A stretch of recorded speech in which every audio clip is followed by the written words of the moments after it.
എല്ലാവർക്കും ഗണിത് ടിക്സ് എന്ന യൂട്യൂബ് ചാനലിലേക്ക് ഒരിക്കൽ കൂടി സ്വാഗതം. നിങ്ങൾ ഈ ചാനലൊന്ന് സബ്സ്ക്രൈബ് ചെയ്യുകയും മാക്സിമം നിങ്ങളുടെ സുഹൃത്തുക്കൾക്ക് ഒന്ന് ഷെയർ ചെയ്യുകയും സഹായിക്കുക. നമ്മളിന്ന് PSC മാത്സിൻ്റെ ജോമെട്രി എന്ന് പറയുന്ന സെക്ഷൻ്റെ അകത്തുള്ള ഒരു 10 ക്വസ്റ്റ്യനാണ് നമ്മൾ ഡിസ്കസ് ചെയ്യുന്നത്. അതിൽ 4 ക്വസ്റ്റ്യനോളം നമ്മുടെ കുട്ടികൾ തന്ന ക്വസ്റ്റ്യനാണ്. അതുകൊണ്ടൊരു 10 ക്വസ്റ്റ്യൻ അതായി ബന്ധപ്പെട്ടിട്ടതാണ്. അപ്പോൾ നിങ്ങളതൊന്ന് ചെയ്ത് നോക്കുക. അതിൻ്റെയൊക്കെ ഇക്വേഷൻസ് ഒന്ന് നോക്കണം. ഇക്വേഷൻസൊക്കെ ഞാനവിടെ പറയുന്നുണ്ട്. ഇക്വേഷൻസ് ഒന്ന് നോക്കിയിട്ട് അത് ചെയ്ത് നോക്കുക. മാക്സിമം ഒന്ന് ഷെയർ ചെയ്ത് സഹായിക്കുക. എങ്കിൽ നമുക്ക് ക്വസ്റ്റ്യനിലോട്ട് പോകാം. ഓക്കെ,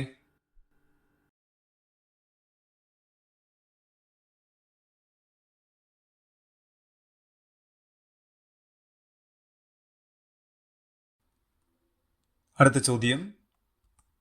ഒരു സമഭുജ ത്രികോണ സ്തംഭത്തിൻ്റെ പാദ ചുറ്റളവ് 15 സെൻറ്റിമീറ്റർ, ഉയരം 5 സെൻറ്റിമീറ്റർ ആയാൽ വ്യാപ്തം എത്ര?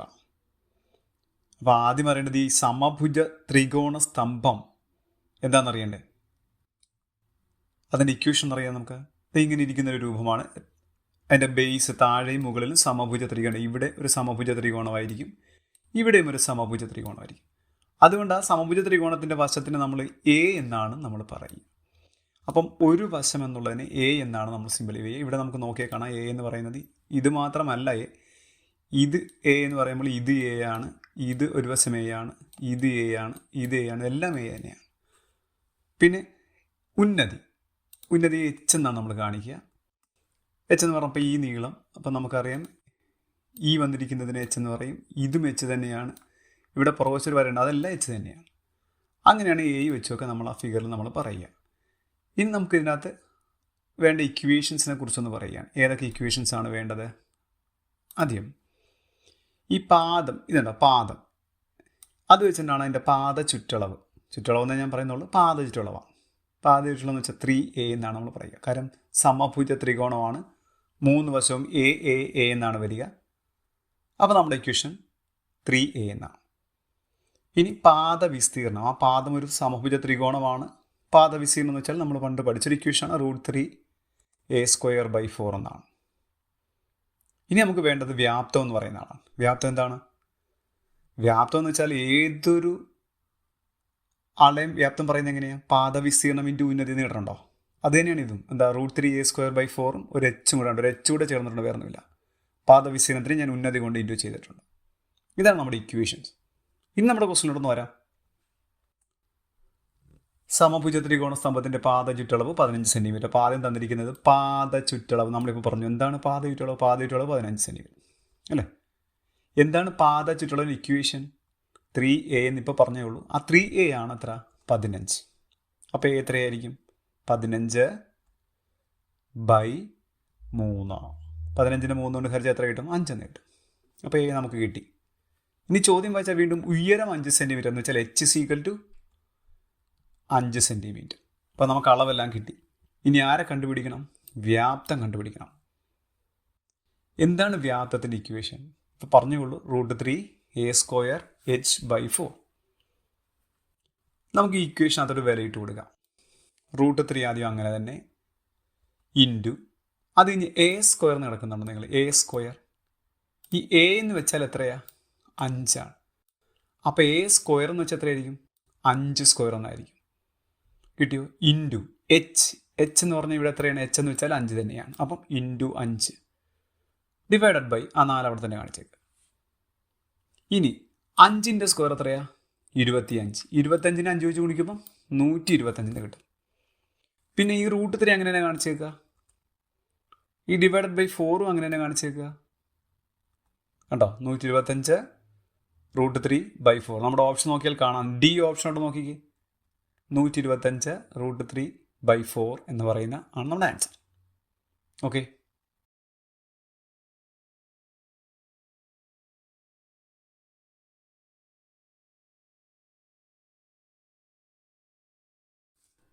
അടുത്ത ചോദ്യം. 1 മീറ്റർ നീളമുള്ള ഒരു കമ്പി വളച്ചുണ്ടാക്കാവുന്ന ചതുർഭുജത്തിൻ്റെ ഏറ്റവും കൂടിയ പരപ്പളവ് എത്ര? അപ്പോൾ ഇവിടെ ഈ ചതുർഭുജം എന്ന് പറയുന്ന ആളെക്കുറിച്ച് നിങ്ങളുടെ അടുത്ത് പറഞ്ഞിട്ടില്ല. ഏത് ചതുർഭുജമാണ്? എന്താ ചതുർഭുജം? ഇതാണ് ചതുർഭുജം. 4 വശങ്ങൾ നിങ്ങൾക്ക് ഇഷ്ടമുള്ള പോലെ എങ്ങനെ വരയ്ക്കുക. ഇപ്പം ഇങ്ങനെ വരച്ചാലും ചതുർഭുജമാണ്. ഉണ്ടോ? ഇതും ചതുർഭുജമാണ്. അപ്പം ഇങ്ങനെ ഉള്ള ആളെയാണ് ചതുർഭുജം. 4 ആളുകൾ ചേർന്ന് 4 സ്ട്രെയിറ്റ് ലൈൻസ് ചേർന്ന് എങ്ങനെ വേണമെങ്കിലും വരയ്ക്കാം. 4 സ്ട്രെയിറ്റ് ലൈൻസ് യോജിച്ച് വരുന്ന കമ്പൈൻഡ് ഫിഗേഴ്സിൻ്റെ പേരെല്ലാം ചതുർഭുജങ്ങളെന്നാണ്, ക്വാഡ്രിലാറ്ററൽ.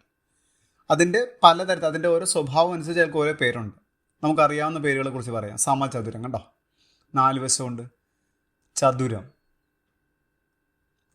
സാമാന്തരികം, പാരലലോഗ്രാം, സമഭുജ സാമാന്തരികം, ലംബകം അഥവാ ട്രപ്പീസിയം, ഇങ്ങനെയൊക്കെ പറയുന്ന നിരവധി ഫിഗേഴ്സ് ഉണ്ട്. കൈറ്റ് എന്ന് പറയുന്ന പട്ടം എന്ന് പറയുന്നൊരു ഫിഗറൊക്കെ ഉണ്ട്. അങ്ങനെ ഇതെല്ലാം നമുക്ക് എന്താണ്, ചതുർഭുജമാണ്. അപ്പോൾ ഇത് ഏതാണ് നമ്മൾ ഉപയോഗിക്കേണ്ടത്? ഇവിടെ ചതുർഭുജത്തിൻ്റെ പേര് പറഞ്ഞിട്ടില്ലല്ലോ. സമചതുരം പറയണോ, ചതുരം പറയണോ, അതോ സാമാന്തരികം പറയണോ, സമഭുജ സാമാന്തരികം പറയണോ, എന്ത് പറയണം? അവിടെയാണ് നമുക്കൊരു നിയമം പഠിക്കാനുണ്ട്. ആ നിയമം ഒന്ന് ശരിക്കും പഠിച്ചോണം. നിശ്ചിത ചുറ്റളവുള്ള ചതുർഭുജങ്ങളിൽ സമചതുരത്തിനാണ് വിസ്തീർണം കൂടുതൽ. മനസ്സിലായോ? അപ്പം നിശ്ചിത ചുറ്റളവ് പറഞ്ഞിരിക്കുകയാണ്. അതിൻ്റെ അകത്ത് ഏറ്റവും കൂടിയ വിസ്തീർണം ഏതെന്ന് ചോദിച്ചു കഴിഞ്ഞാൽ ഓർത്തോണം, ആ വിസ്തീർണത്തിൽ സമചതുരവും ഇതെല്ലാം ഉൾപ്പെടുന്നുണ്ട്. പക്ഷെ സമചതുരത്തിനാണ് വിസ്തീർണം കൂടുതൽ. അപ്പം കൂടുതൽ വിസ്തീർണം ഏതെന്ന് ചോദിച്ചാൽ നമ്മൾ സമചതുരമായിട്ട് കൺസിഡർ ചെയ്ത് വേണം ചെയ്യാൻ. അപ്പോൾ സമചതുരമാണ് വേണ്ടതെന്ന് മനസ്സിലായല്ലോ. അപ്പോൾ ഈ വന്നിരിക്കുന്ന എല്ലാം ചതുർഭുജമാണ്. ഇത് സമചതുരമാണ് വേണ്ടെന്ന് പറയാൻ കാര്യം ചോദ്യത്തിൽ പറഞ്ഞിരിക്കുന്നത് ഏറ്റവും കൂടിയ വിസ്തീർണം എന്നാണ്. അപ്പോൾ നമ്മൾ പറഞ്ഞു നിശ്ചിത ചുറ്റളവ് പറഞ്ഞ ശേഷം ഏറ്റവും കൂടിയ വിസ്തീർണം എന്ന് ചോദിച്ചാൽ എപ്പോഴും സമചതുരം എന്ന് പറയുന്ന കോൺസെപ്റ്റ് എടുത്ത് വേണം ചെയ്യാൻ. അപ്പോൾ നമ്മൾ ചോദ്യത്തിൽ ഒന്നുകൂടെ ഒന്ന് നോക്കിയാൽ കണ്ടോ, 1 മീറ്റർ നീളമുള്ള കമ്പികൾ വെച്ചുണ്ടാക്കാവുന്ന ചതുർഭുജത്തിൻ്റെ ഏറ്റവും കൂടിയ പരപ്പളവ്. അപ്പം നമ്മുടെ നിയമം എന്താ? ചതുർഭുജമാണ്. ഏറ്റവും കൂടിയ പരപ്പളവ് വരുന്ന ആർക്കാണ്? സമചതുരമാണ്. അപ്പോൾ സമചതുരത്തിൻ്റെ കോൺസെപ്റ്റ് നമ്മൾ ഉപയോഗിക്കാൻ വേണ്ടി പോവാം. ഇനി നമ്മുടെ ചോദ്യം എന്ന് വായിച്ചാൽ 1 മീറ്റർ നീളമുള്ള ഒരു കമ്പി എന്നാണ് പറഞ്ഞിരിക്കുന്നത്. അപ്പം ഞാനിവിടെ 1 മീറ്റർ നീളമുള്ള ഒരു കമ്പി വരയ്ക്കുന്നു. എത്ര മീറ്ററാണ്? 1 മീറ്റർ. ഈ 1 മീറ്റർ നിങ്ങൾക്കിപ്പോൾ 1 മീറ്റർ കമ്പിയോട് വരച്ചപ്പോൾ നിങ്ങൾ ആദ്യം ഇങ്ങനെ എടുത്തു, പിന്നെ ഇങ്ങോട്ട് മടക്കി വെച്ചുള്ളത് ഉണ്ടോ, ഇങ്ങോട്ട് മടക്കി ഉണ്ടോ, അങ്ങനെ ഒരു സമചതുരം ഉണ്ടാക്കി. ഇത് ഞാൻ അവിടെ സമചതുരം ഉണ്ടാക്കി വെച്ചിട്ടുണ്ട്. ഇനി നിങ്ങൾ ശ്രദ്ധിച്ചോ, ഈ 1 മീറ്റർ, ഈ പറഞ്ഞിരിക്കുന്ന 1 മീറ്റർ നീളമാണ് ഇങ്ങനെ ചുറ്റി വെച്ചിരിക്കുന്നത്. മനസ്സിലായോ? ഈ ചുറ്റളവ് എന്ന് പറയുന്ന സാധനം എന്താണ്? 1 മീറ്ററാണ്. ആ കമ്പി ചുറ്റിയാണ് അല്ലേ, ആ കമ്പി വളച്ചിട്ടാണ് എന്തുണ്ടാക്കിയിരിക്കുന്നത്? ഈ സമചതുരം എന്ന് വെച്ചാൽ ഈ 1 മീറ്റർ നീളം തന്നെ ആയിരിക്കും, ഈ 1 മീറ്റർ നീളം തന്നെ ആയിരിക്കും ഈ സമചതുരത്തിൻ്റെ ചുറ്റളവ്. അപ്പം നമുക്ക് അവിടുന്ന് വേണം തുടങ്ങാൻ. ചുറ്റളവ് തന്നിരിക്കുന്നു എത്രയാണ്? 1 മീറ്റർ തന്നെ വേണമെങ്കിൽ കാര്യം നമുക്ക് നമ്മുടെ ഓപ്ഷൻ നോക്കിയാൽ എല്ലാം സെൻറ്റിമീറ്റർ സ്ക്വയർ ആകണ്ട, എല്ലാം സെൻറ്റിമീറ്റർ സ്ക്വയർ നോക്കിയാൽ അപ്പം നമുക്ക് ഇതിനെ സെൻറ്റിമീറ്റർ ആക്കി മാറ്റാം. 100 സെൻറ്റിമീറ്റർ. ഇനി അപ്പം നമ്മൾ പറഞ്ഞു നമ്മളിവിടെ ഉപയോഗിക്കുന്ന ഫിഗർ ഏതാണ്? സമചതുരം എന്ന് പറയുന്ന ഫിഗറാണ് നമ്മൾ ഉപയോഗിക്കുന്നതെന്ന് പറഞ്ഞു. സമചതുരമാണ് നിങ്ങൾ ഉപയോഗിക്കുന്നത്. അപ്പോൾ സമചതുരത്തിൻ്റെ ചുറ്റളവിൻ്റെ ഇക്വേഷൻ എന്താണ്? 4a എന്നാണ്. അപ്പോൾ 4a = 100 സെൻറ്റിമീറ്റർ എന്ന് എടുക്കണം. അപ്പോൾ a എത്രയായിരിക്കാം? 100/4. 100നെ 4 കൊണ്ട് ഹരിക്കുന്നത് എങ്ങനെയാണ്? എളുപ്പമാണ്. വെട്ടാനൊക്കെയുള്ള വീഡിയോസൊക്കെ നമ്മളിപ്പോൾ ചെയ്തിട്ടുണ്ട്, നിങ്ങളത് നോക്കിക്കൊള്ളാം. ഡിവൈഡ് ചെയ്യുന്നത് എങ്ങനെയാണെന്നുള്ളത്, വെട്ടി ചെയ്യുക ഡിവൈഡ് രണ്ടൊന്ന് തന്നെ, അതിനുള്ള വീഡിയോസൊക്കെ നമ്മൾ ഇട്ടിട്ടുണ്ട് വെട്ടി പഠിക്കാൻ വേണ്ടിയിട്ട്. നിങ്ങളൊന്ന് നോക്കിക്കഴിഞ്ഞാൽ നിങ്ങൾക്ക് കിട്ടും അത്. ഇനി 100/4, 4 കൊണ്ട് ഡിവൈഡ് ചെയ്യാനൊക്കെ എളുപ്പം. എന്താ? 100ൻ്റെ പകുതി 2 പ്രാവശ്യം പറഞ്ഞാൽ മതി. 100/100ൻ്റെ പകുതി എത്രയാണ്? 50. 50ൻ്റെ പകുതി എത്ര? 25. അത്രയേ ഉള്ളൂ. അത് അങ്ങനെ പെട്ടെന്ന് പറയാം. 4 കൊണ്ടൊക്കെ ഡിവൈഡ് ചെയ്യാം. അപ്പോൾ 25 കിട്ടി. ഇനി നമുക്ക് എന്താ വേണ്ടത്? പരപ്പളവാണ്. അപ്പോൾ സമചതുരത്തിൻ്റെ പരപ്പളവ് എന്താണ്? വിസ്തീർണം അഥവാ പരപ്പളവ് എന്ന് വെച്ചാൽ എന്താണ്? a² എന്നാണ്. a എന്നുള്ളത് 25ആണ്. അപ്പോൾ 25ൻ്റെ സ്ക്വയർ ആണ് അല്ലേ? 25ൻ്റെ സ്ക്വയർ എത്രയാണ്? 625 ആണ്. സെൻറ്റിമീറ്റർ ആയതുകൊണ്ട് വിസ്തീർണത്തിൻ്റെ യൂണിറ്റ് സെൻറ്റിമീറ്റർ സ്ക്വയർ കൂടെ ചേർത്തിട്ടുണ്ട്. നമ്മുടെ ഓപ്ഷൻ നോക്കിയാൽ ബി ഓപ്ഷൻ നോക്കിക്കേ, 625 സെൻറ്റിമീറ്റർ സ്ക്വയർ. അപ്പോൾ പഠിക്കേണ്ട കാര്യം, നിശ്ചിത ചുറ്റളവുള്ള ചതുർഭുജങ്ങളിൽ ഏറ്റവും കൂടുതൽ വിസ്തീർണമുള്ള ആർക്കാണ്? സമചതുരത്തിനാണ്. അതൊന്ന് മനസ്സിൽ വെച്ചേക്കണം കേട്ടോ. ഓക്കെ.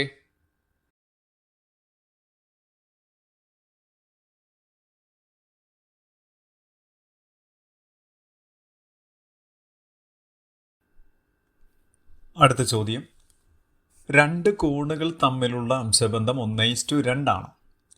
ചെറിയ കോൺ 6 ഡിഗ്രി കൂട്ടുകയും വലിയ കോൺ 6 ഡിഗ്രി കുറയ്ക്കുകയും ചെയ്തപ്പോൾ അംശബന്ധം 2:3 ആയി. എന്നാൽ ആദ്യത്തെ കോൺ എത്ര ഡിഗ്രിയാണ്? നമുക്ക് തന്നിരിക്കുന്ന കാര്യങ്ങളൊക്കെ എഴുതിയിടാം. എൻ്റെ ഓപ്ഷൻ്റെ അത് ചെറിയൊരു പ്രശ്നമുണ്ട്. 2 ആളുകൾ ആൻസറായിട്ട് വരാം. അപ്പോൾ നമുക്ക് നോക്കാം. അപ്പം ആദ്യം തന്നിരിക്കുന്ന അംശബന്ധം നമുക്കിത് ഇവിടെയാണ് നമുക്ക് ചോദ്യം വായിക്കുമ്പോൾ കിട്ടുന്ന അംശബന്ധം ഇതാണ് 1:2. ഇപ്പോഴത്തെ അംശബന്ധം എത്രയാണ്? 1:2. അപ്പോൾ 1:2 എന്ന് വെച്ചാൽ എന്താണ്? ആ ഒന്നിന് നേരെ നമുക്ക് 1x എന്ന് പറയാം, അഥവാ എക്സ്. അതാണ് ആദ്യത്തെ കോൺ. ആ 2-ന് നേരെ 2x എന്ന് പറയാം. അങ്ങനെയുള്ള അംശബന്ധം പഠിച്ചിരിക്കുന്നത് നമ്മൾ. എക്സ് അതിനെയൊക്കെ എക്സ് കൊണ്ട് ഗുണിച്ചാണ് അംശബന്ധം കളയുന്നത്.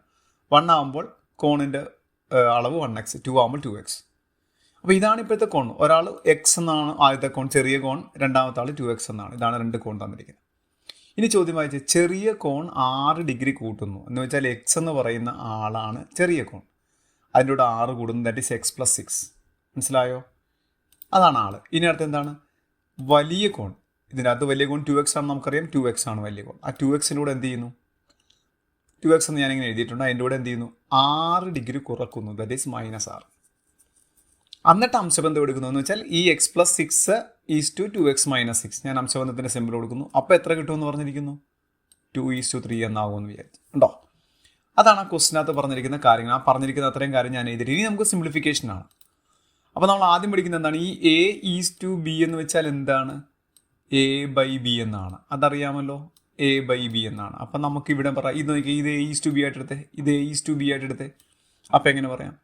x + 6 divided by 2x - 6. അപ്പുറത്തും അതുപോലെ ആരുണ്ട്? 2:3 എന്ന് പറഞ്ഞ ആളുണ്ട്. അയാളെ നമുക്ക് ഇതുപോലെ മാറ്റാം. അപ്പോൾ എത്ര 2/3 എന്നാക്കാം. മനസ്സിലായോ? അതാണ് നമുക്ക് അവിടെ ചെയ്യേണ്ട കാര്യം. 2/3 എന്നായി. ഇനി നമുക്ക് എന്ത് ചെയ്യാം? ക്രോസ് മൾട്ടിപ്ലിക്കേഷൻ നടത്തിയാൽ മതി. നമുക്കൊന്ന് ക്രോസ് മൾട്ടിപ്ലിക്കേഷൻ ആരൊക്കെ തമ്മിലാന്ന് നോക്കി? x + 6ഉം 3യും കൂടെ. അപ്പം നമ്മൾ എഴുതണം 3 × x + 6 ഈക്വൽ ഇട്ടിട്ട് അടുത്ത ക്രോസ് മൾട്ടിപ്ലിക്കേഷൻ നടത്തിക്കേ. ആരൊക്കെ തമ്മിലാണ്? 2ഉം 2x - 6ഉം. കണ്ടോ? ഇനി ഇൻറ്റു ചെയ്ത് ഓപ്പൺ ചെയ്യുമ്പോൾ ശ്രദ്ധിക്കേണ്ട കാര്യം, നിങ്ങൾ എപ്പോഴും തെറ്റിക്കുന്ന ഒരു കാര്യമാണത്. ഇവിടെ 3 കൊണ്ട് എക്സിനെ ഇൻറ്റു ചെയ്തു, അപ്പം 3x എന്ന് വന്നു. ഇനി ആ 3 കൊണ്ട് തന്നെ നിങ്ങൾ എന്ത് ചെയ്യണം? 6നെയും ഇൻറ്റു ചെയ്യണം. 3 × 6 എത്ര? +18. കണ്ടോ? ഈക്വൽ. അപ്പുറത്ത് അതുപോലെ 2 × 2x 4x. ചിലരുടെ പകുതി ഇൻറ്റു ചെയ്യത്തുള്ളൂ. 2 × -6, 2 × -6 ആണ് -2 ഉള്ളൂ. മനസ്സിലായോ? ഇനി നമുക്ക് എക്സ് എല്ലാം ഒരു സ്ഥലത്ത്. അപ്പോൾ 3x ഇവിടെയുണ്ട്. ആ 3xനെ ഞാനിവിടെ കാണിച്ചു. ഇവിടെ ഒരു +4x ഉണ്ട് അല്ലേ? നിങ്ങൾ ശ്രദ്ധിച്ചോ? +4x. ഞാൻ തൂത്തേക്കട്ടെ, അല്ലെങ്കിൽ നിങ്ങൾക്ക് എഴുതുമ്പോൾ കാണത്തില്ല. ഇവിടെ +4x കിടക്കുന്നുണ്ടോ? ഈ +4xനെ നമ്മൾ ഇപ്പുറത്തോട്ട് കൊണ്ടുവരുമ്പോൾ എത്രയായി? -4x എന്നാവും. ഈക്വൽ ടു നമുക്ക് നോക്കിയാൽ കാണാം, അപ്പുറത്ത് ഇപ്പം ആ 4x മാത്രമേ ഇങ്ങ് പോകുന്നുള്ളൂ. ഇവിടെ ഒരു -12 ഇവിടെ കിടപ്പുണ്ട്. ഞാൻ ആ -12നെ അങ്ങനെ തന്നെ കാണിച്ചു. ഈ +18നെ ഇങ്ങോട്ട് കൊണ്ടുവരുമ്പോൾ എത്രയായി? -18 ആയി. ഇനി 3xൻ്റെ അന്ന് 4x പോയാൽ 3x 4x കുറച്ചാൽ -1x അഥവാ -x ഈക്വൽ ടു അപ്പുറത്ത് നോക്കിക്കഴിഞ്ഞാൽ നമുക്ക് കാണാം -12ഉം -8ഉം ആണ് അല്ലേ? ഇവിടെ നോക്കിയാൽ -12 -18 -8 അല്ല -18 ഒരേ ചിഹ്നം ആകുമ്പോൾ തമ്മിൽ കൂട്ടി അതേ ചിഹ്നം. 12ഉം 12ഉം കൂട്ടിയാൽ 30, 2 മൈനസ് ആകുമ്പോൾ -30. അപ്പുറത്ത് ഇപ്പുറത്തുള്ള മൈനസ് ഞാൻ വെട്ടിക്കളഞ്ഞു. അപ്പോൾ എക്സിൻ്റെ വില നമുക്ക് 30 എന്ന് കിട്ടി.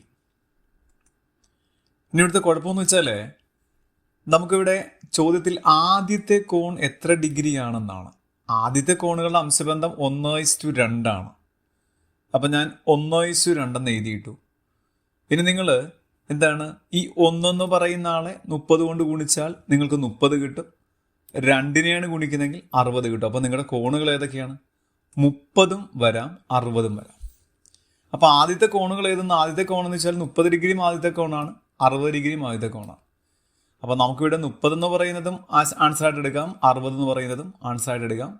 അതെങ്ങനെയാണെന്നുള്ള ആദ്യത്തെ ചെറിയ കോൺ എത്ര എന്നാണ് ചോദ്യമെങ്കിൽ 30 എന്ന് എടുക്കാം. ആദ്യത്തെ വലിയ കോൺ എത്രയാണെങ്കിൽ 60 എന്ന് എടുക്കാം. ഓക്കെ.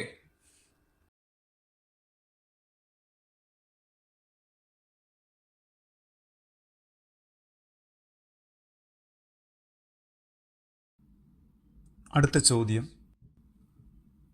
ഒരു ചതുരക്കട്ടയുടെ നീളവും വീതിയും ഉയരവും യഥാക്രമം 3:5:8 എന്ന അംശബന്ധത്തിലാണ്. അതിൻ്റെ ഉപരിതല വിസ്തീർണം 1422 സെൻറ്റിമീറ്റർ സ്ക്വയർ ആയാൽ ചതുരക്കട്ടയുടെ ഉയരം എത്രയായിരിക്കും? നമ്മുടെ ജോമെട്രി ബേസ്ഡ് ആയിട്ടൊരു നല്ല സ്റ്റാൻഡേർഡ് ക്വസ്റ്റ്യൻ തന്നെയാണിത്. ഇതിനകത്ത് കുറച്ച് കാര്യങ്ങൾ അറിയാനുണ്ട്. ആദ്യം എന്താണ് ഈ ചതുരക്കട്ട എന്നറിയണം. ഇതിങ്ങനെ ഇരിക്കുന്ന ഒരു ഫിഗറാണ്. നമുക്കറിയാം നമ്മുടെ സാധാരണ ചതുരപ്പെട്ടി എന്നൊക്കെ പറയുന്ന ആ ഫിഗർ തന്നെയാണ്. ഞങ്ങൾക്ക് 3 അളവുകളാണ് പൊതുവേ ഉള്ളത്. എന്താണ്? L എന്ന് പറയുന്ന നീളം, എന്ന് പറയുന്ന ഒരളവുണ്ട്. പിന്നെ ബി എന്ന് പറയുന്നത് വീതി, ബ്രെഡ്ത്ത് എന്ന് പറയുന്ന ഒരളവുണ്ട്. വിട്ട് എന്നും പറയാറുണ്ട് അതിനെ. എച്ച് ഉന്നതി അഥവാ ഹൈറ്റ് എന്ന് പറയുന്ന ആൾ. ഇത് വെച്ച് നമുക്ക് കുറേ ഇക്വേഷൻസ് ഉണ്ട്. പിന്നെ പാദ ചുറ്റളവുണ്ട്, പാദ വിസ്തീർണമുണ്ട്, പാർശ്വമുഖ വിസ്തീർണമുണ്ട്, ഓരോ മുഖങ്ങളുടെ വികരണങ്ങളുണ്ട്. നമ്മൾ പൊതുവേ നമുക്ക് ഏറ്റവും ഇമ്പോർട്ടൻ്റ് ആയിട്ട് 2 ഇക്വേഷൻസ് ആണ് ആവശ്യമുള്ളത്. അതിലൊന്നാണ് ഉപരിതല വിസ്തീർണം, ആകെ വിസ്തീർണം, ടോട്ടൽ സർഫസ് ഏരിയ. അതിനാണ് TSA എന്ന് പറയുക. അതിൻ്റെ ഇക്വേഷനാണ് നമുക്കിവിടെ ആവശ്യമുള്ളത്. അത് തന്നെയാണ് അതിൻ്റെ ഇക്വേഷൻ ഇങ്ങനെ 2 × LB + BH + LH എന്നാണ്.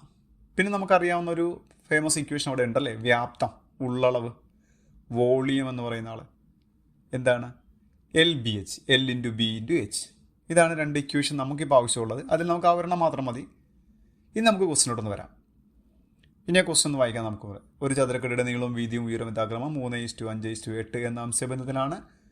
അതിൻ്റെ ഉപരിതല വിസ്തീർണം 1422 cm² ആയാൽ ചതുരക്കട്ടയുടെ ഉയരം എത്രയായിരിക്കും? ഞാനിവിടെ നിങ്ങൾ ചെയ്യിക്കുന്നത് ആ സ്റ്റേറ്റ്മെൻറ്റ് ഫുൾ എഴുതി ചെയ്യുന്ന മെത്തേഡ് അല്ല ചെയ്യിക്കാൻ പോകുന്നത്. കുറച്ചുകൂടെ നമ്മൾ സാധാരണ ഷോർട്ട് കട്ട് ഉപയോഗിച്ച് ചെയ്യുന്ന ഒരു മെത്തേഡ് തന്നെയാണ് ചെയ്യാൻ വേണ്ടി പോകുന്നത്. ആദ്യം നമ്മൾ ചെയ്യേണ്ടത്, ചോദ്യം വായിക്കുമ്പോൾ നമുക്ക് തന്നിരിക്കുന്നത് നീളവും വീതിയും ഉയരവും യഥാക്രമം 3:5:8 എന്ന് വെച്ചാൽ L:B:H. അതിൻ്റെ ഓർഡർ മാറിപ്പോലെ. L:, കണ്ട നീളം, ഇവിടെ പറയുന്നത് നീളം, വീതി, ഉയരം, ദറ്റ് ഈസ് L:B:H. അത് 3:5:8 എന്ന് എഴുതിയിരിക്കുന്നു.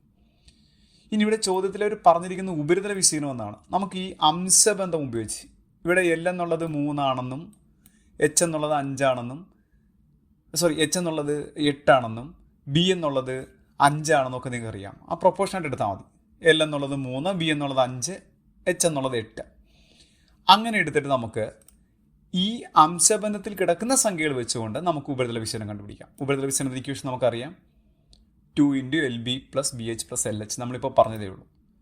നമുക്കൊന്ന് കണ്ടുപിടിച്ച് നോക്കാം. ആ 2 × അങ്ങനെ തന്നെ ഇട്ടിട്ടുണ്ട്. LB എന്ന് വെച്ചാൽ L-ഉം B-യും കൂടെ ഇൻറ്റു ചെയ്യണം. ഇവിടെ L-ഉം B-യും കൂടെ ഇൻറ്റു ചെയ്യണം. എന്ന് വെച്ചാൽ L 3 ആണ്, B 5 ആണ്. അപ്പോൾ 3 × 5 എത്ര? 15. പ്ലസ് അടുത്ത BH എന്നാണ്. BH എങ്ങനെയാണ്? B-യും H-ഉം കൂടെ ഗുണിക്കണം. ഇവിടെ B എന്നുള്ളത് 5 ആണ്, H എന്നുള്ളത് 8 ആണ് അല്ലേ? അപ്പം 8 5 40 എന്ന് വരും. അടുത്ത ആരെ കണ്ടുപിടിക്കും? LH എന്ന് വെച്ചാൽ ആദ്യത്തെ L-ഉം അവസാനത്തെ H-ഉം കൂടെ. അപ്പോൾ 3 × 8 എത്ര വരും? 24. എല്ലാം കൂടെ പ്ലസ് ചെയ്ത് നോക്കുക. 15, 40, 24 കൂടെ കൂട്ടുക. എന്നിട്ട് 2 കൊണ്ട് ഗുണിക്കുക. 158 എന്ന് കിട്ടും. അപ്പോൾ നമ്മൾ ആ തന്നിരിക്കുന്ന അംശബന്ധം വെച്ചുകൊണ്ട് നമ്മളിവിടെ എന്ത് കണ്ടുപിടിച്ചു? ഉപരിതല വിസ്തീർണം കണ്ടുപിടിച്ചു. എളുപ്പമാർഗ്ഗം പറഞ്ഞു തരികയാണേ. ഇനി നമ്മൾ എന്ത് ചെയ്യണം? നമ്മുടെ ചോദ്യത്തിൽ പറഞ്ഞിരിക്കുന്ന ഉപരിതല വിസ്തീർണം അളവ് ഉൾപ്പെടെ എഴുതണേ. ഉപരിതല വിസ്തീർണം 1422 cm² എന്നാണ്. ആ തന്നിരിക്കുന്ന എഴുതിയിട്ടുണ്ട്. ഇനി നമ്മൾ ഈ അംശബന്ധത്തിൽ കണ്ടുപിടിച്ചാരാ? 158. അതുകൊണ്ട് അങ്ങോട്ട് ഡിവൈഡ് ചെയ്താൽ മതി. 1422/158 ഡിവൈഡ് ചെയ്ത് നോക്കുക. ഡിവിഷൻ്റെയൊക്കെ വീഡിയോസ് നമ്മളിവിടെ അപ്ലോഡ് ചെയ്തിട്ടുണ്ട്. അതിനകത്തൊക്കെ നമുക്ക് അത് ഉപയോഗിച്ച് നമുക്ക് ചെയ്യാവുന്നേ ഉള്ളൂ. നമ്മൾ 4 അക്കം വരെയൊക്കെയുള്ള താഴെ 4 അക്കം വരെ വരുന്നതൊക്കെ നമ്മൾ വെട്ടിയിട്ടുണ്ട്. ഇനി ഇവിടെ നമുക്ക് 158 എന്ന് പറയുന്ന ആളെ 9 കൊണ്ട് ഗുണിച്ചാൽ കിട്ടുന്നത് 158 × 9 എത്രയാണെന്ന് നിങ്ങളൊന്ന് കണ്ടുപിടിച്ച് നോക്കുക. അത് 1422. അപ്പോൾ വെട്ടുമ്പോൾ നമുക്ക് 9 എന്ന് കിട്ടും. അപ്പോൾ വെട്ടുമ്പോൾ നമുക്ക് എത്ര കിട്ടും? 9 എന്ന് കിട്ടും. മനസ്സിലായല്ലോ? ഇനിയാണ് ഒരു വലിയ കാര്യം പഠിക്കാനുള്ളത്. ഈ ഷോർട്ട് മെത്തേഡൊക്കെ പഠിക്കുമ്പോൾ നമ്മളിവിടെ ഈ ഷോർട്ട് മെത്തേഡൊക്കെ പഠിക്കുമ്പോൾ ഇങ്ങനെയുള്ള ജോമെട്രിക്കൽ ക്വസ്റ്റൻ്റെ ഷോർട്ട് മെത്തേഡ് അംശബന്ധം അനുപാത രീതിയിൽ അളവുകൾ തന്നിട്ട് നമ്മൾ കണ്ടുപിടിക്കുമ്പോൾ ഓർക്കേണ്ട ഒരു വലിയ കാര്യമാണ്. ഇവിടെ സെൻറ്റിമീറ്റർ² ആണ് നമുക്ക് കിടക്കുന്നെങ്കിൽ ഈ നമുക്ക് കിട്ടിയ ആൻസറിൻ്റെ സ്ക്വയർ റൂട്ട് എടുക്കണം. സ്ക്വയറാണ് കിട്ടുന്നതെങ്കിൽ സ്ക്വയർ റൂട്ട് എടുക്കണം. ഇവിടെ cm³ എന്ന് വോളിയം പോലുള്ള വസ്തുക്കൾക്ക് cm³ എന്നായിരിക്കും. അപ്പം നമ്മൾ ക്യൂബ് റൂട്ട് എടുക്കണം ഈ ആൻസറിൻ്റെ. മനസ്സിലായല്ലോ? സ്ക്വയറാണ് ഇവിടെ ആൻസർ കിടക്കുന്നെങ്കിൽ സ്ക്വയർ റൂട്ട് എടുക്കണം. ക്യൂബാണെങ്കിൽ ക്യൂബ് റൂട്ട് എടുക്കണം. ഇപ്പോൾ സെൻറ്റിമീറ്റർ എന്നാണെങ്കിൽ നിങ്ങൾ ഒന്നും ചെയ്യേണ്ടത്, അവിടെ കിടന്നോട്ട് അങ്ങനെ തന്നെ. ഇപ്പോൾ 9 കിട്ടിയാൽ 9 നമുക്ക് എടുത്ത് കണക്ക് ചെയ്യാം. അപ്പോൾ ഇവിടെ cm² കിടക്കുന്നതുകൊണ്ട് നമ്മൾ എന്ത് ചെയ്യണം? cm² ആണ്. സ്ക്വയർ ആകുമ്പോൾ സ്ക്വയർ റൂട്ട് കൂടെ കൊടുക്കണം 9. മനസ്സിലായോ? ഇനി പറ 9ൻ്റെ സ്ക്വയർ റൂട്ട് എത്രയാണ്? 3 കിട്ടി നമുക്ക്. ഇനി നമ്മൾ ചെയ്യേണ്ടത് നമ്മുടെ നമുക്ക് വേണ്ടത് L:B:H എന്ന് പറഞ്ഞ അംശബന്ധം ഞാൻ ഒന്നുകൂടെ എഴുതിയിടാൻ. L:B:H എത്രയാണ്? 3:5:8. ഇനി എന്താണ്? നമുക്കിപ്പോൾ H ആണ് കണ്ടുപിടിക്കേണ്ടത് അല്ലേ? H എന്ന് പറഞ്ഞാൽ എത്ര? H-ന് നേരെയുള്ള പ്രൊപ്പോർഷൻ നമ്പർ 8 ആണെന്ന് മനസ്സിലായല്ലോ? അപ്പോൾ നമ്മൾ H കണ്ടുപിടിക്കാൻ എന്ത് ചെയ്യണം? ആ പ്രൊപ്പോർഷൻ നമ്പർ അങ്ങോട്ട് ആദ്യം എടുക്കുക. 8 ഇൻറ്റു നമുക്ക് ഈ കിട്ടിയ 3 വേറൊന്നുമില്ല. 8 × 3 എത്ര? 24. കണ്ടോ? ഇനി ഇവിടെ B ആണ് കണ്ടുപിടിക്കാൻ പറഞ്ഞാൽ എന്ത് ചെയ്യും? നമ്മൾ ബി ആണ് കണ്ടുപിടിക്കാൻ പറഞ്ഞാൽ നമ്മൾ എന്ത് ചെയ്യും? 5 × 3. എല്ല് കണ്ടുപിടിക്കാൻ പറഞ്ഞാൽ 3 × 3. മനസ്സിലായോ? അപ്പോൾ ആ അംശബന്ധത്തിൽ വന്നിരിക്കുന്ന സംഖ്യകളെ ഓരോരുത്തരെയും നമുക്ക് ഗുണിക്കുക, ഈ 3 കൊണ്ട് ഗുണിക്കുക. മനസ്സിലായോ? ഇപ്പോൾ ബി ആണ് ചോദിക്കുന്നതെങ്കിൽ 5 × 3. മനസ്സിലായോ? എല്ലാണ് ചോദിക്കുന്നതെങ്കിൽ 3 × 3. എച്ച് ആണ് ചോദിക്കുന്നതെങ്കിൽ 8 × 3. നമുക്ക് എച്ച് ആണ് വേണ്ടത്, അതുകൊണ്ടാണ് എച്ച് ഞാൻ ഇവിടെ കണ്ടുപിടിച്ച് 8 × 3 24. നമ്മുടെ ഓപ്ഷൻ നോക്കിയാൽ ബി ഓപ്ഷനിൽ കിടപ്പുണ്ട് 24. ഓക്കെ.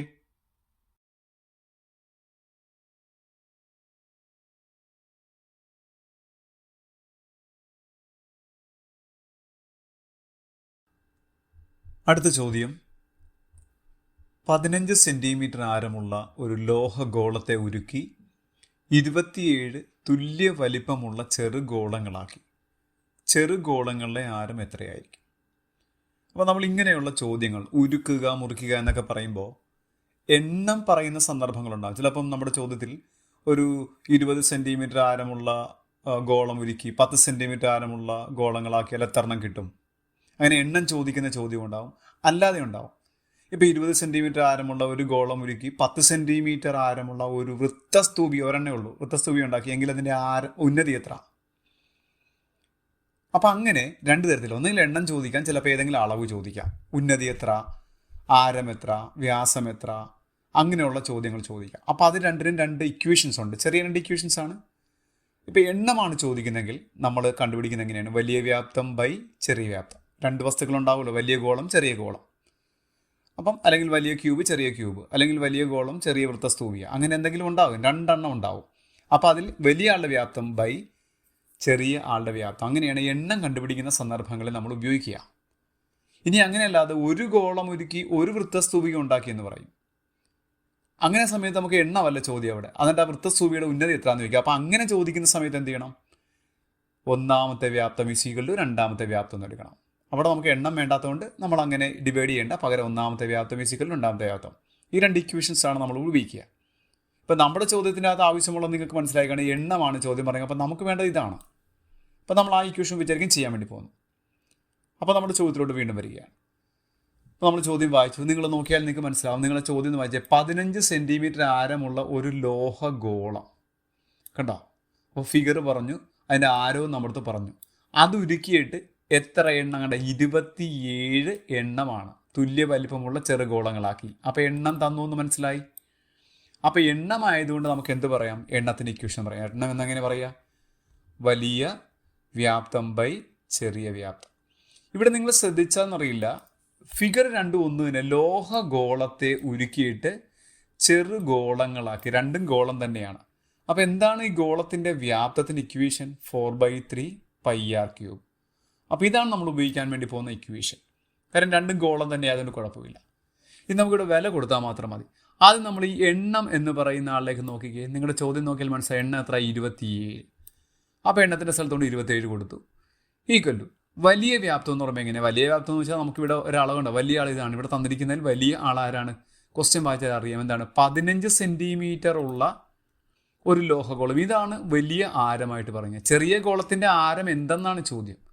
അപ്പോൾ ഈ ചെറിയ വ്യാപ്തത്തെക്കുറിച്ച് നമുക്കറിയത്തില്ല, വലിയ ഗോളത്തിൻ്റെ ആരം തന്നിട്ടുണ്ട്. അപ്പോൾ നമ്മൾ എന്ത് ചെയ്യണം? ഈ പറഞ്ഞിരിക്കുന്ന ഇക്വേഷനകത്തോട്ട് ആരത്തിൻ്റെ വിലയിട്ട് കൊടുക്കണം. 4/3 × π × ആരം എന്നുള്ളതിന് പകരം 15 നമ്മളിവിടെ കണ്ടുപിടിച്ചിട്ടില്ലേ? 15 നമുക്ക് തന്നിരിക്കുന്നില്ലേ? അപ്പോൾ 15³ എന്ന് കൊടുക്കുക. ഡിവൈഡഡ് ബൈ ഈ ചെറിയ വ്യാപ്തം എന്ന് വെച്ചാൽ ചെറിയ വ്യാപ്തത്തിനകത്ത് ചെറിയ ഗോളങ്ങളുടെ ഒരളവും നമുക്ക് തന്നിട്ടില്ല. അപ്പം നമുക്ക് ആ വ്യാപ്തത്തിൻ്റെ വെറുതെ ഇക്വേഷൻ കൊടുത്താൽ മതി. ചെറിയ വ്യാപ്തം എത്ര? 4/3 πr³ എന്ന് വെറുതെ കൊടുത്താൽ മതി. നമുക്കറിയില്ല, അവിടെ നിന്നുള്ള ഈ ആരമാണ് നമുക്ക് കണ്ടുപിടിക്കേണ്ടത്. അപ്പം നമുക്ക് അളവൊന്നും അറിയാത്തതുകൊണ്ട് നമ്മൾ അങ്ങനെ വെറുതെ കൊടുത്താൽ മതി.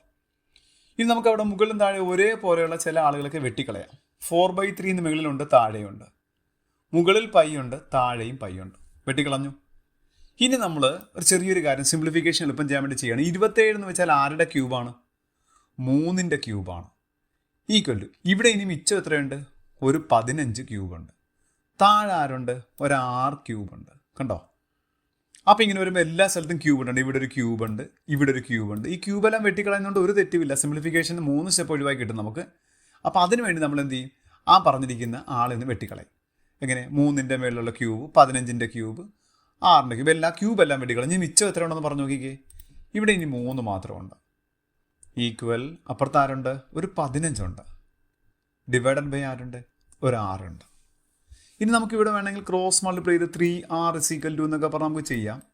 3r = 15, r = നമുക്ക് അങ്ങനെ ചെയ്യാം. അപ്പോൾ അതല്ലാതെ ഒരു മെത്തേഡ് ഒന്ന് പരിചയപ്പെടുത്താൻ വേണ്ടിയിട്ടാണ് ഞാനൊരു പുതിയൊരു കാര്യം എന്ന് പറയാൻ പറ്റില്ല, പഠിച്ചിട്ടുള്ള കാര്യമാണ്. ഇൻ്റർചേഞ്ച് എന്ന് പറയും കേട്ടോ. ക്രോസ് മൾട്ടിപ്ലിക്കേഷൻ പോലെ തന്നെ മറ്റൊരാൾ ഇൻ്റർചേഞ്ച്. എന്താണ്? ഈ 3ഉം 6ഉം അങ്ങോട്ട് ഇങ്ങോട്ട് മാറ്റുക എന്ന് വെച്ചാൽ ഈ 6 എടുത്ത് ഇവിടെ എഴുതണം, ഈ 3 എടുത്ത് ഇവിടെ എഴുതണം. 2 സ്റ്റെപ്സ് അവിടെ നമ്മൾ ഒഴിവാക്കുന്നുണ്ടോ. അപ്പോൾ നമുക്ക് എങ്ങനെ പറയാം? r ഈക്വൽ, അങ്ങനെ ഇൻ്റർചേഞ്ച് r ഈക്വൽ നമ്മളെങ്ങനെ പറഞ്ഞു? 6 അങ്ങോട്ട് വന്നു, ഇനി ആ 3 എടുത്ത് ഇങ്ങോട്ട് എഴുതി. അപ്പോൾ എത്ര? 15/3. കണ്ടോ? ഇങ്ങനെയൊക്കെയുള്ള മെത്തേഡുകളൊക്കെ പഠിച്ചു കഴിഞ്ഞാൽ സിംപ്ലിഫിക്കേഷൻ കുറച്ചുകൂടി എളുപ്പമായിരിക്കും. 15/3 എത്രയാണ്? 5. അപ്പോൾ 5 സെൻറ്റിമീറ്റർ ആരമായിരിക്കും ചെറിയ ഗോളത്തിൻ്റെ ആരം. നമുക്കവിടെ നോക്കിയാൽ നമ്മുടെ ഓപ്ഷൻ കിടപ്പുണ്ട്. ബി ഓപ്ഷനാണ് നമ്മുടെ ചെറിയ ഗോളത്തിൻ്റെ ആരമായിട്ട് അവർ പറഞ്ഞിരിക്കുന്നത് 5. ഓക്കെ.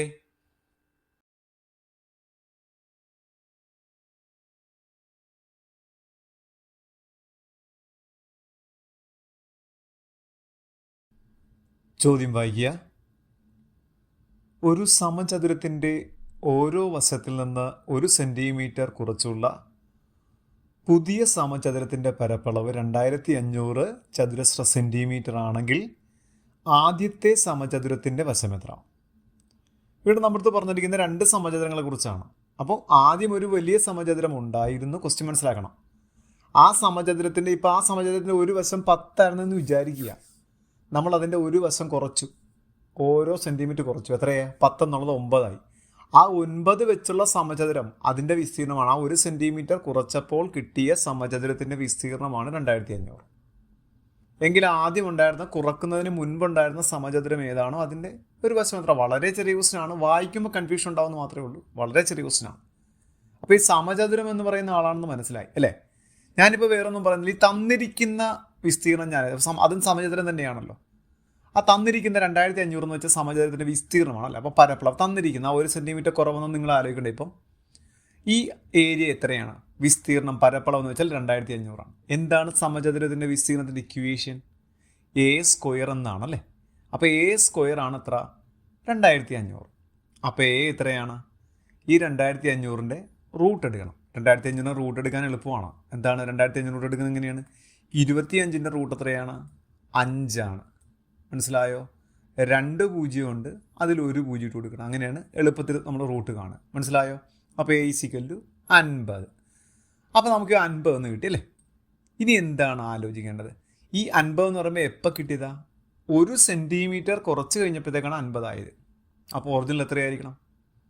51 ആയിരിക്കണം. 51 ആകുമ്പോൾ മാത്രമല്ലേ 1 സെൻറ്റിമീറ്റർ കുറച്ചാൽ 50 ആകത്തുള്ളൂ. മനസ്സിലായോ?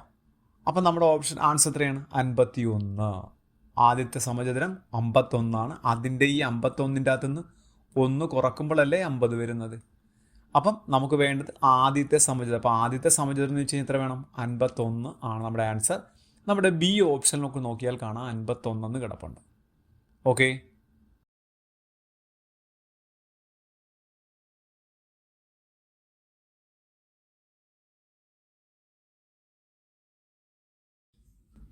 അടുത്ത ചോദ്യം. ഒരു സമചതുരത്തിൻ്റെ ചുറ്റളവ് 32 സെൻറ്റിമീറ്റർ ആണ്. ഈ സമചതുരത്തിൻ്റെ വശങ്ങളുടെ അതേ നീളമുള്ള വശങ്ങളോട് കൂടിയ ഒരു സമഷഡ്ഭുജത്തിൻ്റെ പരപ്പളവ് എന്ത്? ഇപ്പോൾ ഇവിടെ 2 ഫിഗറിനെ കുറിച്ച് അവർ പറഞ്ഞിട്ടുണ്ട്. ആ 2 ഫിഗറുകളെ കുറിച്ച് നിങ്ങൾ ആലോചിച്ചാൽ, ഒന്ന് സമചതുരമാണ്. അപ്പോൾ നമുക്ക് തുടങ്ങേണ്ട സമചതുരത്തിൽ നിന്നാണ്. പിന്നെ എങ്ങോട്ട് ചെല്ലണം? സമഷഡ്ഭുജത്തിൻ്റെ അടുത്ത് ചെല്ലണം. അപ്പോൾ ആദ്യം നമ്മൾ സമചതുരം എന്ന് പറയുന്ന ആളെക്കുറിച്ച് ഞാൻ പറയുന്നു. എന്താണ് സമചതുരം എന്നറിയാം? 4 വശങ്ങൾ തുല്യമായിട്ടുള്ള ഒരാളാണ് സമചതുരം. അപ്പോൾ ഈ സമചതുരത്തിൻ്റെ എന്താണ് തന്നിരിക്കുന്നതെന്നാണ് നമ്മൾ അറിയാം. എന്താ? സമചതുരത്തിൻ്റെ ചുറ്റളവാണ്. എന്താണ് സമചതുരത്തിൻ്റെ ചുറ്റളവ്? അത് 32 സെൻറ്റിമീറ്റർ എന്ന് പറഞ്ഞിരിക്കുന്നു. ഇനി എന്താണ് സമചതുരത്തിൻ്റെ ചുറ്റളവിൻ്റെ ഇക്വേഷൻ? ഇപ്പോൾ സമചതുരത്തിൻ്റെ ഒരു വശം a എന്നാണെങ്കിൽ ചുറ്റളവ് 4a എന്നായിരിക്കും. അപ്പോൾ 4a ആണ് എനിക്ക് തന്നിരിക്കുന്നത്. എത്ര? 32. അപ്പം a എത്രയായിരിക്കാം? 32/4. 32നെ 4 കൊണ്ട് ഡിവൈഡ് ചെയ്യുമ്പോൾ നമുക്ക് a കിട്ടും അല്ലേ? അപ്പോൾ a = എത്ര കിട്ടി? 8 എന്ന് കിട്ടി. അപ്പോൾ നമ്മൾ അവിടെ ഏ സമയം 8 എന്നുള്ളൊരു ആളെ നമുക്ക് കിട്ടി. അതാണ് നമ്മൾ ആദ്യം പറഞ്ഞത്. അവിടെ എത്തി. ഇനി എന്താണ് ഇവിടെ ക്വസ്റ്റ്യൻ വായിക്കുക. ഒരു സമചതുരത്തിൻ്റെ ചുറ്റളവ് 32 സെൻറ്റിമീറ്റർ ആണ്. ഈ സമചതുരത്തിൻ്റെ വശങ്ങളുടെ അതേ നീളമുള്ള എന്ന് വെച്ചാൽ ഇവിടെ സമചതുരത്തിൻ്റെ ഒരു വശം 8 ആണ്. ഈ 8 തന്നെയായിരിക്കും ആരുടെയും ഒരു വശം? സമഷഡ്ഭുജത്തിൻ്റെയും ഒരു വശം. അപ്പം നമുക്കൊരു സമഷഡ്ഭുജം വരച്ചിടാം. അയാളുടെ ഒരു വശം എത്രയാണ്? 8 എന്നാണ്. കാര്യം ഇവിടെ 8 ആകുമ്പോൾ ഇവിടെ 8 കിട്ടിയതുകൊണ്ട് ഇതേ വശം തന്നെ, ഈ സമചതുരത്തിൻ്റെ വശം എന്താണോ അത് തന്നെയാണ് സമഷഡ്ഭുജത്തിൻ്റെയും. ഇനി ഈ സമഷഡ്ഭുജത്തിൻ്റെ പരപ്പളവ് എന്തെന്നാണ് ചോദ്യം. അപ്പോൾ നമുക്ക് എന്താണ് പരപ്പളവ് കണ്ടുപിടിക്കുന്ന ഇക്വേഷൻ നമുക്ക് നോക്കാം. എന്താണ് പരപ്പളവ്? സമഷഡ്ഭുജത്തിൻ്റെ പരപ്പളവ്. ഇപ്പം ഇയാളുടെ വശം എ ആണെന്ന് വിചാരിക്കുക. എ ആണ് ഒരു വശമെങ്കിൽ ഇയാളുടെ പരപ്പളവ്, ഏരിയ, വിസ്തീർണം എന്ന് പറഞ്ഞാൽ 3√3a²/2.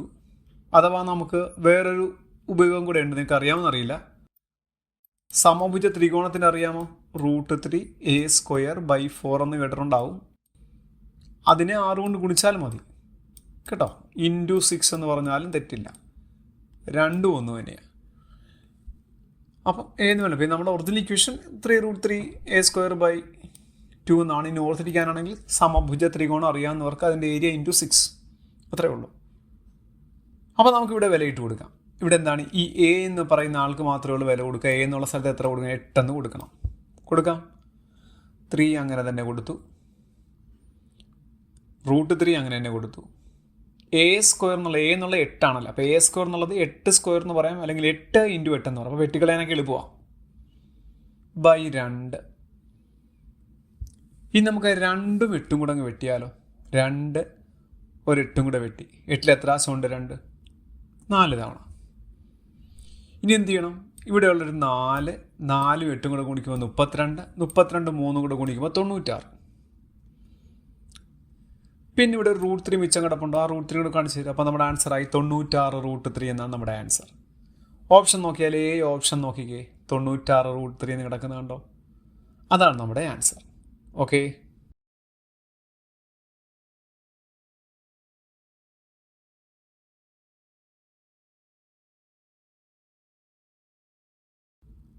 അടുത്ത ചോദ്യം, 220 സെൻറ്റിമീറ്റർ ചുറ്റളവുള്ള ഒരു വൃത്തത്തിൻ്റെ വിസ്തീർണം ഒരു ചതുരത്തിൻ്റെ വിസ്തീർണത്തിന് തുല്യമാണ്. ചതുരത്തിൻ്റെ വീതി 50 സെൻറ്റിമീറ്റർ ആണ്. താഴെ കൊടുത്തിരിക്കുന്നവയിൽ ശരിയായ പ്രസ്താവനകൾ ഏവ? 2 പ്രസ്താവനകൾ തന്നിട്ടുണ്ട്. വൃത്തത്തിൻ്റെ ആരം 70 സെൻറ്റിമീറ്റർ ആണ്. ചതുരത്തിൻ്റെ നീളം 77 സെൻറ്റിമീറ്റർ ആണ്. അപ്പോൾ നമുക്ക് ഈ പറഞ്ഞിരിക്കുന്ന കാര്യങ്ങളൊന്ന് തുടങ്ങാം. ഇവിടെ എന്താണ്? ഒരു വൃത്തം തുടങ്ങണം. ഉണ്ടോ? വൃത്തത്തിൻ്റെ വിസ്തീർണം ചതുരത്തിൻ്റെ വിസ്തീർണത്തിന് തുല്യമാണ്. അവിടെ നിന്നാണ് നമുക്ക് തുടങ്ങേണ്ടത്. അതിന് വൃത്തത്തിൻ്റെ അളവുകൾ തന്നിരിക്കുന്നത് എന്താ? വൃത്തത്തിൻ്റെ 220 സെൻറ്റിമീറ്റർ ചുറ്റളവ് എന്ന് പറഞ്ഞിട്ടുണ്ട് അല്ലേ വൃത്തത്തിൻ്റെ. എന്താണ് വൃത്തത്തിൻ്റെ ചുറ്റളവിൻ്റെ ഇക്വേഷൻ? 2πr. ആ 2πr ആണ് എത്ര? 220 എന്ന് പറഞ്ഞിരിക്കുന്നത്. ഈ 2πrൽ നമുക്കൊന്ന് വില കൊടുത്തിട്ട് 6 കണ്ടുപിടിക്കാം. 2 അങ്ങനെ തന്നെ. പൈയുടെ വില കൊടുക്കുന്നത് 22/7 എന്നാണ് കൊടുക്കുന്നത്. ഇൻറ്റു ആ റേഡിയസ് അങ്ങനെ തന്നെ ഇട്ടിട്ടുണ്ട്. ഈക്വൽ ടു 220 ഞാൻ കൊടുത്തിട്ടുണ്ട്. നമുക്ക് വെട്ടിക്കളയാം. നമുക്ക് വേണമെങ്കിൽ ഈ ഇത്രയും ആളിനെ അപ്പർ സൈഡിലോട്ട് കൊണ്ടുപോകണമെങ്കിൽ കൊണ്ടുപോകാം. അല്ലെങ്കിൽ നമുക്ക് ഇവിടെ ഇട്ടും വെട്ടിക്കളയാം. ഇവിടെ ഇട്ട് വെട്ടിക്കളയുന്നത് എങ്ങനെയാണെന്ന് കൂടെ നോക്കിക്കാം. അങ്ങനെയോട്ടൊന്ന് പഠിച്ചു. ഇവിടെ വെട്ടുമ്പോൾ ഓർക്കുക, ഇപ്പം ഇയാൾ ന്യൂമറേറ്റർ ആണെങ്കിൽ ഇവിടെയുള്ള ആൾ വെട്ടുന്ന ആൾ ന്യൂമറേറ്റർ ആയിരിക്കണം. അങ്ങനെയാണ് വെട്ടുന്നത്. പറഞ്ഞ പോലെ 2 ഒരു പൊസിഷൻ ആണെങ്കിൽ അപ്പുറത്തിപ്പുറത്തും വെട്ടാവുള്ളൂ. അപ്പോൾ ഇവിടെ രണ്ടും ന്യൂമറേറ്റർ ആണ്. ഇപ്പം ഞാൻ 22ഉം 200 കൂടെ വെട്ടുക. 22 വെട്ടിക്ക്. 220 എത്ര ആശമുണ്ട്? 22നെ 10 കൊണ്ട് ഗുണിക്കുമ്പോഴാണ് 220 കിട്ടുക. അപ്പോൾ 220 എത്ര ആശമുണ്ട്? 22 10 തവണയുണ്ട്. ഇനി നമുക്ക് ഈ 2ഉം 10ഉം കൂടെ വെട്ടാം. 2 വെട്ടി. 10ൽ എത്ര ആശമുണ്ട്? 2. 10ൽ എത്ര ആശമുണ്ട്? 5 തവണയുണ്ട് അല്ലേ? 5 തവണയുണ്ട്. ഇനി നമുക്ക് എന്താ അടുത്ത പരിപാടി? വേണമെങ്കിൽ 7നെ അങ്ങോട്ട് /7 അങ്ങോട്ട് കൊണ്ട് × 7 എന്നാക്കാം. അല്ലെങ്കിൽ ഒറ്റയടിക്ക് നമുക്ക് എന്ത് ചെയ്താൽ മതി? 6 നമുക്ക് കണ്ടുപിടിക്കാം. 6 = ഉണ്ട്. ഈ ബൈ 7 അങ്ങോട്ട് പോകുമ്പോൾ ഇൻറ്റു 7 ആകും എന്ന് മനസ്സിലാകുന്നവർക്ക് പെട്ടെന്ന് ചെയ്യാം. അപ്പം അത് 7 5 കൂടെ അങ്ങോട്ട് ഗുണിച്ചാൽ മതി. 7 × 5 എത്ര? 35. അപ്പം നമുക്ക് ഒന്നാമത്തെ അളവ് കിട്ടി അല്ലേ? റേഡിയസ് എത്ര? 35 എന്ന് കിട്ടി. കണ്ടോ? ഇനി ഇങ്ങനെയല്ല, ഇതിനെ നിങ്ങൾ സാധാരണ എഴുതുന്ന പോലെ അപ്പുറത്ത് കൊണ്ടുപോയിട്ട് വെട്ടി ചെയ്താലും തെറ്റൊന്നുമില്ല കേട്ടോ. എല്ലാവരും ആൻസർ കിട്ടുള്ളൂ. പിന്നെ നമ്മുടെ ഈ കോമ്പറ്റേറ്റീവ് എക്സാം നമ്മൾ ഒന്നുകൂടെ സിംപ്ലിഫിക്കേഷൻ ഫാസ്റ്റ് ആക്കാൻ വേണ്ടി ചെയ്യുന്നതാണ്. ഇനി നമുക്കപ്പോൾ റേഡിയസ് കിട്ടി. ഇനി നമുക്ക് നമ്മുടെ ചോദ്യം ഒന്നുകൂടെ വായിച്ചേ. അപ്പോഴത്തേക്ക് നമുക്ക് കുറച്ച് കാര്യങ്ങളൂടെ കിട്ടും. എന്താണ് ചോദ്യത്തിൽ എന്ത് പറഞ്ഞിരിക്കുന്നു? ഈ ഉണ്ടോ നമുക്ക് റേഡിയസ് കിട്ടിയിട്ടുണ്ട്. ഇതിൻ്റെ അകത്ത് ഒരു വൃത്തത്തിൻ്റെ വിസ്തീർണം, ആ വൃത്തത്തിൻ്റെ വിസ്തീർണം ചതുരത്തിൻ്റെ വിസ്തീർണത്തിന് തുല്യമാണ്. എന്ന് വെച്ചാൽ വൃത്തത്തിൻ്റെ വിസ്തീർണത്തിന് ഇക്വേഷൻ എന്താ? πr² എന്നാണ്. ചതുരത്തിൻ്റെ വിസ്തീർണം എത്രയാ? L/b എന്നാണ്. കണ്ടോ? അപ്പോൾ വൃത്തത്തിൻ്റെ വിസ്തീർണമായ πr², വൃത്തത്തിൻ്റെ വിസ്തീർണം ചതുരത്തിൻ്റെ വിസ്തീർണത്തിന് തുല്യമാണ്. നമുക്കിനി വാല്യൂ ഒന്ന് കൊടുത്താലോ? നമ്മൾ പഠിച്ച വിലകളൊക്കെ നമുക്കൊന്ന് വെറുതെ കൊടുക്കാം. നമുക്കിവിടെ R എന്ന് പറയുന്ന വില, എന്തൊക്കെ വിലകൾ അറിയാം അതെല്ലാം കൊടുക്കണേ.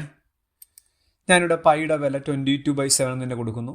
ഇൻറ്റു R എന്നുള്ളത് 35 ആണ്. അപ്പോൾ r² ആകുമ്പോൾ 35 × 35 ഈക്വൽ ടു, ഇവിടെ കണ്ട L/b എന്ന് പറഞ്ഞിരിക്കുന്നതിൽ നിങ്ങൾ ചോദ്യം ഒന്ന് വായിച്ചാൽ നിങ്ങൾക്ക് മനസ്സിലാകും. വീതി തന്നിട്ടുണ്ട് അല്ലേ? വീതി എത്രയായിരുന്നു നോക്കിയാൽ? വീതി 50. അപ്പോൾ L അങ്ങനെ തന്നെ കിടന്നോട്ടെ. ഇൻറ്റു വീതിക്ക് പകരം 50 എന്ന് കൊടുക്കാം. മനസ്സിലായോ? ഇനി വേണമെങ്കിൽ നമുക്ക് ഈ 50 ഇപ്പുറത്ത് കൊണ്ടുവന്നിട്ട് വെട്ടാൻ നമുക്ക് എന്തെങ്കിലും ചെയ്യാം. ഈ 50 വേണമെങ്കിൽ നമുക്ക് ഇങ്ങോട്ട് കൊണ്ടുവന്ന് ചെയ്യാം. അല്ലെങ്കിൽ നമ്മൾ ഇപ്പോൾ ചെയ്ത പോലെ അവിടെ ഇട്ട് തന്നെ വെട്ടാം. അവിടെ ഇട്ടൊക്കെ തന്നെ ഒന്ന് വെട്ടി പഠിച്ച് നോക്കും, നല്ലതായിരിക്കും. ഞാൻ വെട്ടുകയാണ്. ആദ്യം വെട്ടുന്നത് ആരൊക്കെ നോക്കിയേ? 7 വെട്ടി 35. 7 35 എത്ര പ്രാവശ്യമുണ്ട്? 5 തവണ.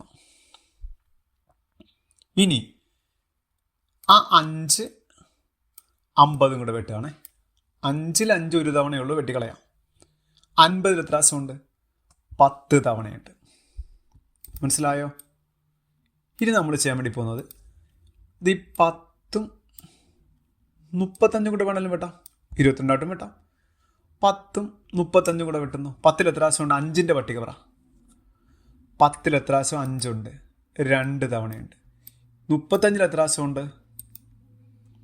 7 തവണയുണ്ട്. ഓക്കെ. ഇനി നമുക്ക് ലാസ്റ്റായിട്ട് ഈ 2നെയും 22നെയും കൂടെ വെട്ടാം. വെട്ടിക്കൂ. 2ൽ 2 ഒരു തവണ അല്ലേ? 2 വെട്ടിപ്പോയി. അപ്പോൾ ഒന്നും കാണിക്കും. 22 എത്ര പ്രാവശ്യമുണ്ട്? 2 11 തവണ. അപ്പോൾ നമ്മുടെ ആൻസറായി. നമുക്കിവിടെ മിച്ചം നമ്മൾ നോക്കിയാൽ കാണാം. ഇവിടെ എന്ത് മാത്രമേ ഉള്ളൂ? L എന്ന് മാത്രമേ ഉള്ളൂ ഇവിടെ. അപ്പോൾ അവിടെ L എന്ന് കാണിച്ചേക്കുക. ഇവിടെയോ 11 × 7 വന്നു, 77 എന്ന് വന്നു. നമുക്ക് 2 അളവ് കിട്ടി. ഇനി നമ്മുടെ സ്റ്റേറ്റ്മെൻറ്റ് വായിച്ചേക്കുക. ഒന്നാമത്തെ സ്റ്റേറ്റ്മെൻറ്റ്, വൃത്തത്തിൻ്റെ ആരം 70 സെൻറ്റിമീറ്റർ ആണ്. അല്ല, വൃത്തത്തിൻ്റെ ആരം 35 ആണ്. വൃത്തത്തിൻ്റെ വ്യാസം 70 ആണ്, ആരം 35. അപ്പോൾ ഒന്നാമത്തെ പ്രസ്താവന തെറ്റാണ്. രണ്ടാമത്തെ വായിച്ച് ചതുരത്തിൻ്റെ നീളം 77 കറക്റ്റാണ്. ഇത് ശരിയാണ്. അപ്പോൾ രണ്ടാമത്തെ പ്രസ്താവന ശരിയാണ്. അപ്പം നമുക്ക് എന്ത് പറയാം? 1 തെറ്റ് 2 ശരിയാണ്. വായിച്ച് നോക്കുമ്പോൾ ബി എന്ന് പറയുന്ന ഓപ്ഷനിലേക്ക് നോക്കിയാൽ കിടപ്പുണ്ട് 1 തെറ്റും 2 ശരിയുമാണ് എന്ന് കിടപ്പുണ്ട്. ഓക്കെ.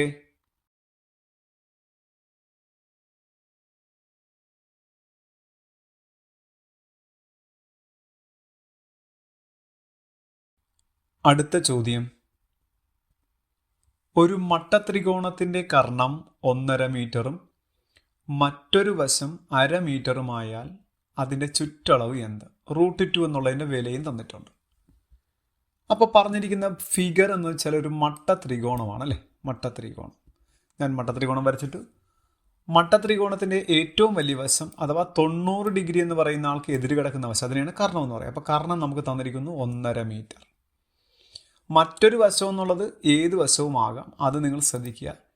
ഇപ്പോൾ ഈ വശം എടുത്താലും ഈ വശം എടുത്താലും നമുക്കെല്ലാം ഒന്ന് തന്നെ, നമുക്ക് അതിൽ വലിയ കാര്യമൊന്നുമില്ല. കർണം മാത്രം കറക്റ്റായിട്ട് എടുക്കണമെന്നേ ഉള്ളൂ കേട്ടോ. അപ്പോൾ ഞാനിവിടെ 1.5 എന്നും പറഞ്ഞ് കൊടുത്തു, 1.5 എന്ന് പറഞ്ഞാൽ 1/2 അല്ലേ? 1.5 മീറ്ററും 1/2 മീറ്റർ. അപ്പോൾ ഇവിടെ ചുറ്റളവെന്ന് വെച്ചാൽ എന്താണ്? ചുറ്റളവെന്ന് വെച്ചാൽ നിങ്ങൾക്കറിയാം, ചുറ്റുമുള്ള അളവുകളാണ്. അപ്പോൾ ചുറ്റളവ് കണ്ടുപിടിക്കണമെങ്കിൽ ഈ മൂന്നാമത്തെ വശം നമുക്ക് വേണം. ഇവിടെ മൂന്നാമത്തെ വശം നമുക്കില്ല, ഉണ്ടോ? അപ്പോൾ നമുക്ക് മൂന്നാമത്തെ വശം എങ്ങനെ കണ്ടുപിടിക്കാം? നമ്മൾ പഠിച്ചിട്ടുണ്ട് പാദം സ്ക്വയർ, ലംബം സ്ക്വയർ, കർണം സ്ക്വയർ. അപ്പോൾ നമ്മൾ കർണമാണ് കണ്ടുപിടിക്കുന്നെങ്കിൽ ചെറിയ വശങ്ങളായ ഈ രണ്ടാളുകളുടെ ഇവിടുത്തെ ആളുകളുടെ വർഗമെടുത്ത് സം എടുക്കണം. പാദം സ്ക്വയർ പ്ലസ് ലംബം സ്ക്വയർ. ഇവിടെ ഓൾറെഡി നമുക്ക് കർണം അറിയാം അല്ലേ. അപ്പം നമ്മൾ എന്ത് ചെയ്യണം? എപ്പോഴും ചെറിയ ആളെയാണ് കണ്ടുപിടിക്കുന്നതെങ്കിൽ എന്ത് ചെയ്യണം? ആ കർണത്തിൻ്റെ സ്ക്വയറിൽ നിന്ന് പാദമാണോ ലംബമാണോ അതിൻ്റെ സ്ക്വയർ കുറച്ചാൽ മതി, മിച്ചമുള്ള വശം കിട്ടും. അപ്പോൾ നമ്മൾ കണ്ടുപിടിക്കാൻ വേണ്ടി പോകുന്നു. കർണം എന്നുള്ളത് 1.5 അപ്പോൾ 1.5യുടെ സ്ക്വയർ മൈനസ് പിന്നെ തന്നിരിക്കുന്ന ലംബമാണ്, അത് അരയുടെ സ്ക്വയർ.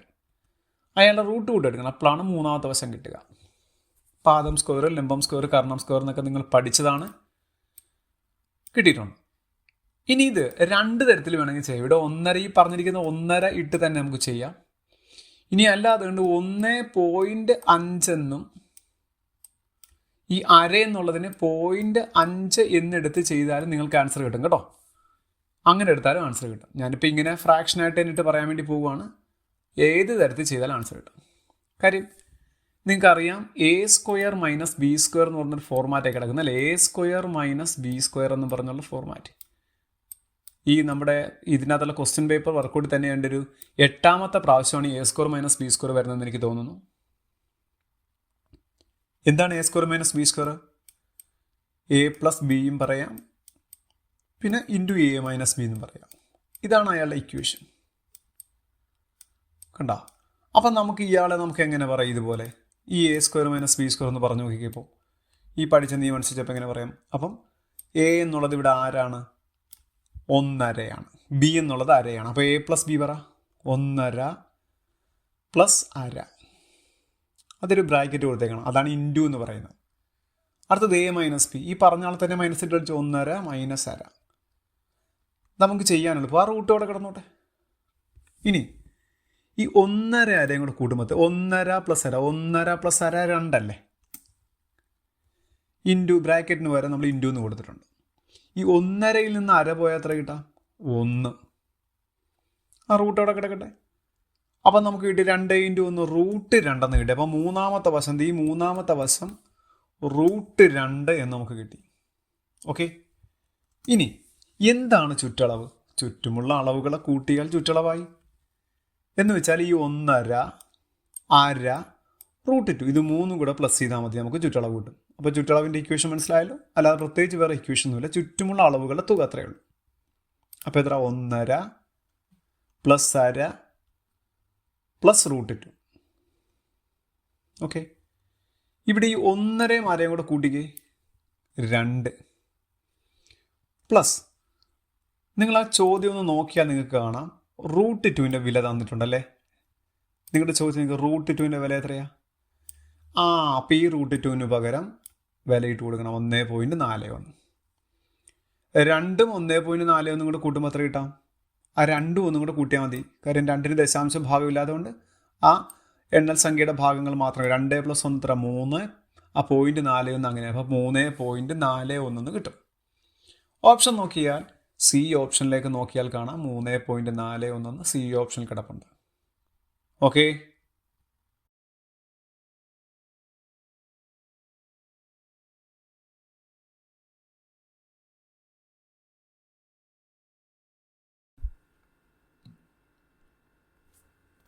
ചോദ്യം വായിക്കുക. 3.5 മീറ്റർ നീളമുള്ള കമ്പി 2ആയി മുറിച്ച് ഒരു കഷ്ണം വളച്ച് ഒരു സമചതുരവും മറു കഷ്ണം വളച്ച് ഒരു സമഭുജ ത്രികോണം ഉണ്ടാകണം. സമചതുരത്തിൻ്റെയും സമഭുജ ത്രികോണത്തിൻ്റെയും വശങ്ങൾക്ക് ഒരേ നീളമാണ് എങ്കിൽ വശത്തിൻ്റെ നീളം എത്ര? ഇവിടെ ഞാൻ ആദ്യം പറയാൻ പോകുന്നത് 3.5 മീറ്റർ എന്ന് പറഞ്ഞിരിക്കുന്നു. അപ്പോൾ 3.5 മീറ്റർ നീളമുള്ള ഒരു കമ്പിയാണ് നമുക്ക് തന്നിരിക്കുന്നത്. ഞാനിവിടെ ഒരു 3.5 മീറ്റർ നീളമുള്ള ഒരു കമ്പി ഞാനിവിടെ വരയ്ക്കാൻ വേണ്ടി പോവുകയാണ്. ഇതേ 3.5 മീറ്റർ നീളമുള്ള ഒരു കമ്പി ഞാൻ വരച്ചു. 3.5 മീറ്ററിനെയാണ് 350 സെൻറ്റിമീറ്റർ എന്ന് കാണിച്ചിരിക്കുന്നത്. 3.5 മീറ്റർ എന്ന് പറഞ്ഞാലും 350 സെൻറ്റിമീറ്റർ എന്ന് പറഞ്ഞാലും ഒന്ന് തന്നെയാണ്. ഇയാളെ ഞാൻ 2ആയിട്ട് മുറിക്കുകയാണ്. കണ്ടോ? ഒരു 2 കളറായിട്ട് ഞാൻ കാണിച്ചിരിക്കുന്നതാണ്. അതിൽ ആദ്യത്തെ ആ നീല കളറടിച്ചിരിക്കുന്ന ഒരു ഭാഗം എടുത്തു ഞാൻ. ആ ഭാഗം കൊണ്ട് ഞാനൊരു സമചതുരം ഉണ്ടാക്കി. ഇനി ആ റെഡ് കളർ അടിച്ചിരിക്കുന്നതുകൊണ്ട് ഞാനൊരു ത്രികോണം ഉണ്ടാക്കി. ഉണ്ടോ? അപ്പോൾ അത് 2ആയിട്ട് മുറിച്ചു. തുല്യഭാഗങ്ങളല്ല, അതോർത്തിരിക്കണം. 2 തുല്യഭാഗങ്ങളല്ല, 2 ഭാഗങ്ങളാക്കിയെന്ന് പറഞ്ഞിട്ടുള്ളൂ. അതിലൊരു ഭാഗം കൊണ്ട് സമചതുരം, മറ്റൊരു ഭാഗം കൊണ്ട് സമഭുജ ത്രികോണം ഉണ്ടാക്കി. ഇനി ഇവിടെ ഒരു വലിയൊരു കാര്യം പറഞ്ഞിട്ടുണ്ട്.